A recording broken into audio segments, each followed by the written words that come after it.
Oke, berikutnya nih, otak kita juga itu eh, adalah sistem pembelajaran. Ya, kalau kayak bayi gitu ya, kayak bayi atau balita di bawah 7 tahun itu memang masa-masa emas. Dia menyerap semua informasi. Sebenarnya sampai sekarang pun otak kita kan ini otak kita aja ada berapa miliar sel ya? Dengi tahu nggak? Otak kita itu tubuh kita 70 triliun. Otak kita itu kalau nggak salah ada sekitar 30 miliar. Coba cek deh. 30 miliar di otak kita berapa sel. Nah, jadi sel-sel itu kayak hard disk kosong. 86 miliar sel di otak kita. 86 miliar sel itu nggak semuanya belum kita pakai. Coba aja cek berapa sih sel yang kita pakai di otak kita. Einstein aja. Jangan-jangan semuanya belum pernah dipakai. Nah itu masih tidur. Einstein aja yang aktif otaknya Einstein itu baru 1/4-nya. Kalau Rasul berapa persen Andre? Berapa persen sih? Itu aja. Yang dipakai. Sama lah kalau 2 persennya. Sama. Sampai Sama sih maksudnya? enggak kalau Einstein. Sel yang aktif Einstein kan Oh nggak tahu itu berapa itu. karena Einstein juga kan Pertanyaannya apa? Gue belum pernah belajar hadis Rasul. karena Rasul nggak dibedah. Yang jelas yang dia ngomongin itu ilmu gak baru ngomongin belakang. Setelah ada Kalau ada perkumpulan mau di atas itu gue tanyain tuh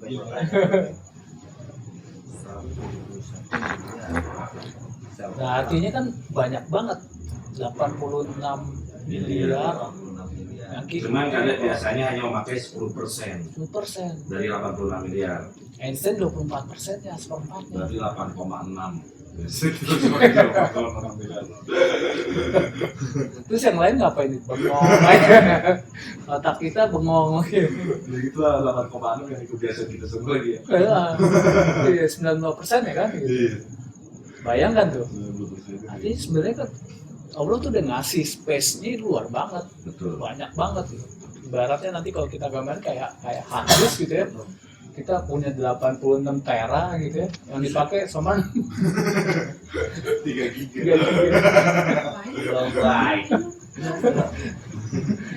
Itu isinya cuma apa aja gitu ya. Nah, artinya kan memang nih ya, Allah tuh udah ngasih desain itu memang sistem pembelajaran. Nah, makanya kita belajar terus sebenarnya untuk terus melatih sel-sel otak kita. Karena kalau nggak dilatih sel itu mati. Sel otak itu mati. Makanya orang pikun itu sel otaknya sudah mulai mati, sudah mulai banyak yang mati. Itu orang pikun, Alzheimer. Itu karena sel-sel otaknya jarang dilatih supaya tetap kuat, tahan lama gitu ya, hidup ya dilatih lah. Misalkan dengan banyak membaca, itu salah satu cara melatih sel-sel otak. Baca terus latihan, ya apa exercise, olahraga atau bergerak juga, gitu. bilang apa ya? Ngajak jorok.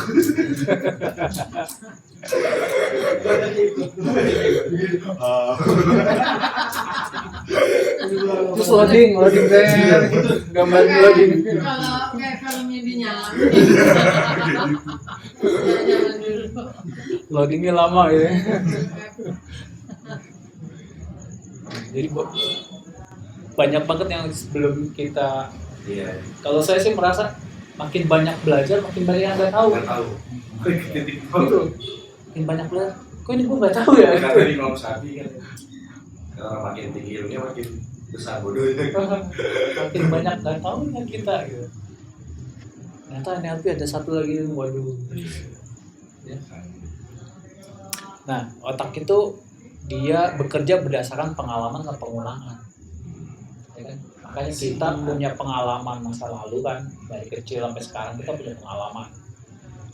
Contoh pengalaman ke pasar, pengalaman ke sekolah itu kan jalan tuh. Nah, itu yang dijadikan programnya, dijadikan rute utamanya, apalagi diulang-ulang. Nah, makanya salah satu cara untuk merubah pola lama kan memang dengan pengulangan, repetisi. Makanya kemarin kan latihannya itu adalah ya diulang setiap 7 hari dievaluasi, ntar 7 hari lagi gitu. Termasuk misalnya kayak bersyukur itu diulang. Atau aktivitas kecil baru, misalkan aku sadar nafas misalkan gitu ya, itu perlu diulang untuk membangun jalan yang baru, untuk membentuk jalur baru otak kita gitu. Ya, jadi gak usah khawatir, bukan kita yang error. Nah, ya Kecil banget ini. kecil ya. Kalau dari sini gede tuh. Nah, ini gambaran dua neuron Ya. ya, yang tadinya tidak ada koneksi sehingga terbentuklah koneksi. Ini gambarnya sama kayak misalnya di rumah, ini tempat kerja baru, belum pernah tahu jalannya.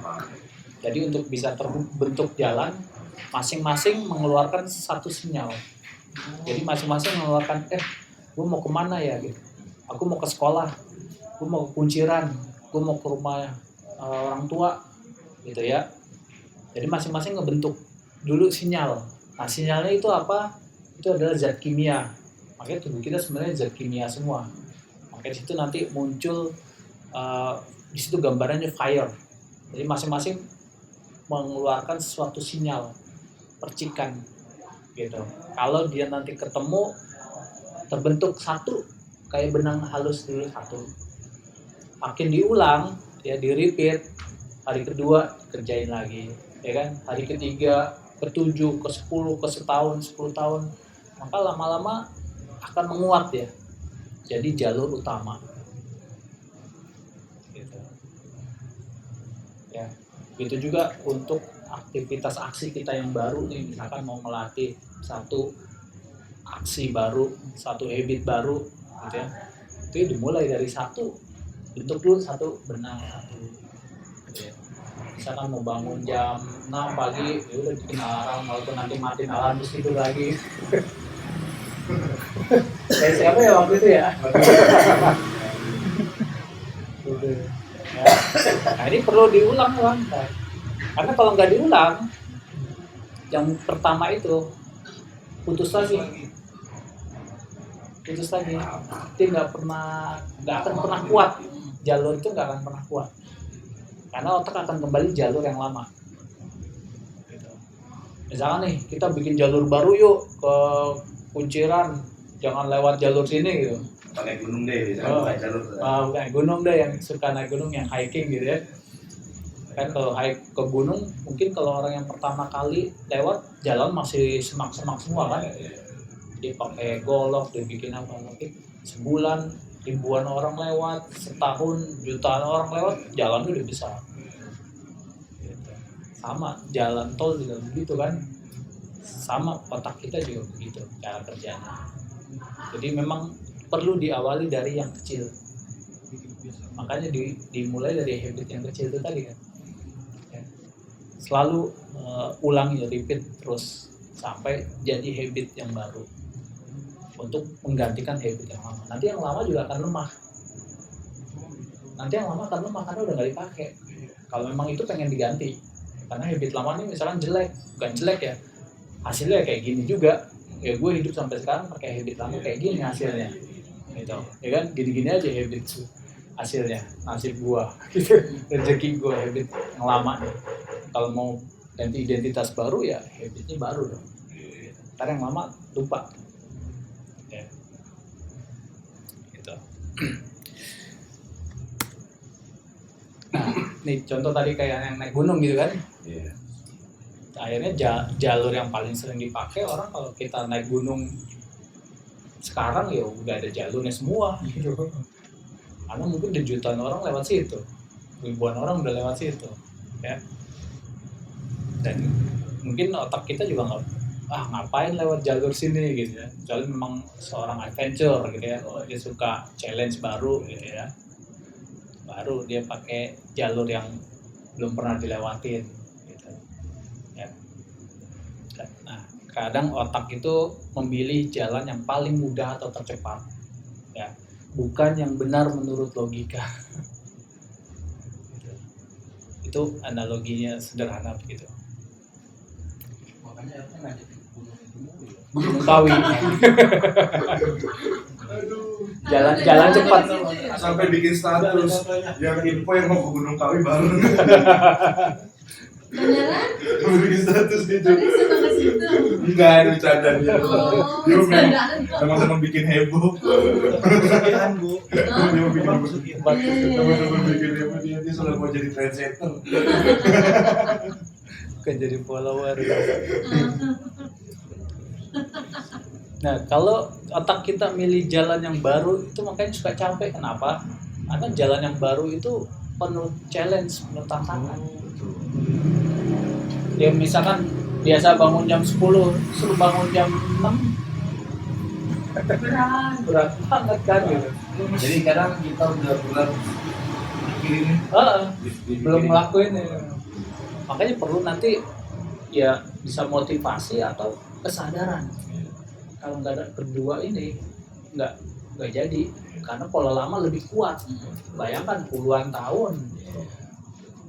tahun sudah terbentuk, kita mau merubah yang 10 tahun dalam 1 hari nggak bisa. Bukan nggak mungkin, nggak bisa, makanya perlu proses lagi. Kesadaran tadi yang ditingkatkan. 2 tahun. Puluhan tahun. Dibaca karang gigi udah jadi gigi. Udah bukan karang lagi ya. Gigi udah jadi gigi baru. Oh, gitu ya.